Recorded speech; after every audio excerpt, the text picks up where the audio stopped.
वर्ष का राम राम। साथियों, इस नए संसद भवन में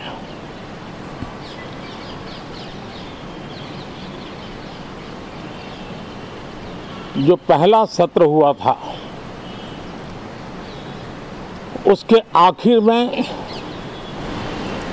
इस संसद ने एक बहुत ही गरिमापूर्ण फैसला लिया था और वो फैसला था नारी शक्ति वंदन अधिनियम। और उसके बाद 26 जनवरी को भी हमने देखा किस प्रकार से देश ने कर्तव्य पथ पर नारी शक्ति के सामर्थ्य को, नारी शक्ति के शौर्य को, नारी शक्ति के संकल्प की शक्ति को अनुभव किया। और आज बजट सत्र का आरंभ हो रहा है, तब राष्ट्रपति द्रौपदी मुर्मू जी का मार्गदर्शन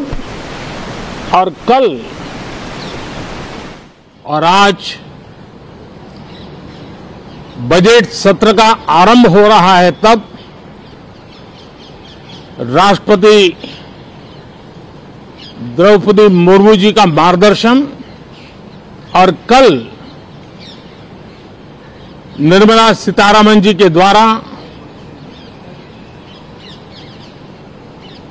इंटरिम बजट, एक प्रकार से ये नारी शक्ति के साक्षात्कार का पर्व है। साथियों, मैं आशा करता हूं कि गत 10 वर्ष में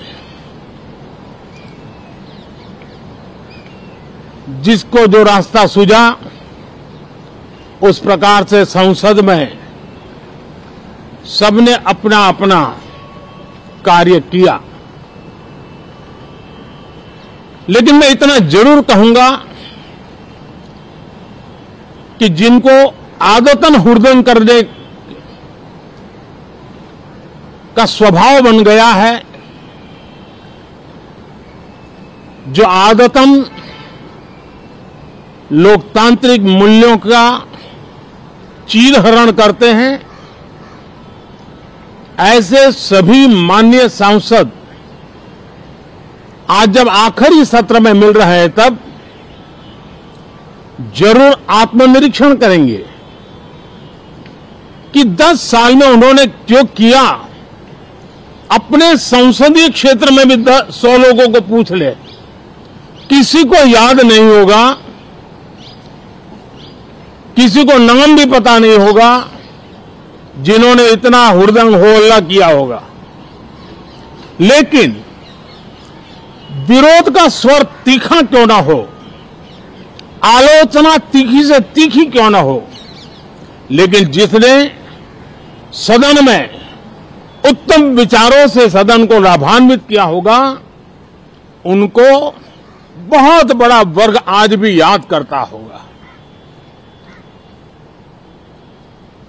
आने वाले दिनों में भी जब सदन की चर्चाएं कोई देखेगा, तो उनका एक एक शब्द इतिहास की तवारीख बनकर के उजागर होगा। और इसलिए जिन्होंने भले विरोध का किया होगा, लेकिन बुद्धि प्रतिभा का दर्शन कराया होगा, देश के सामान्य मानवी के हितों का कंसर्न दिखाया होगा,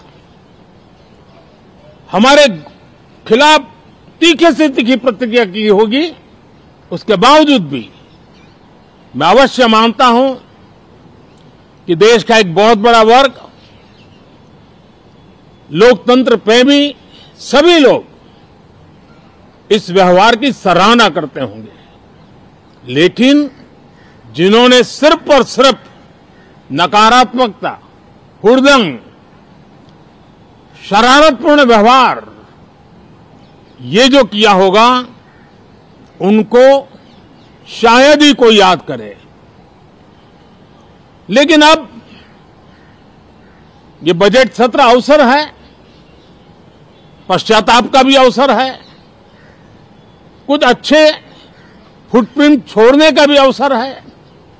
तो मैं ऐसे सभी माननीय सांसदों से आग्रह करूंगा कि आप इस अवसर को जाने मत दीजिए, उत्तम से उत्तम परफॉर्म कीजिए, देश हित में उत्तम से उत्तम अपने विचारों का लाभ सदन को दें और देश को भी उत्साह और उमंग से भर दें। मुझे विश्वास है, आप तो जानते ही हैं कि जब चुनाव का समय निकट होता है तब आमतौर पर पूर्ण बजट नहीं रखा जाता है। हम भी उसी परंपरा का निर्वाह करते हुए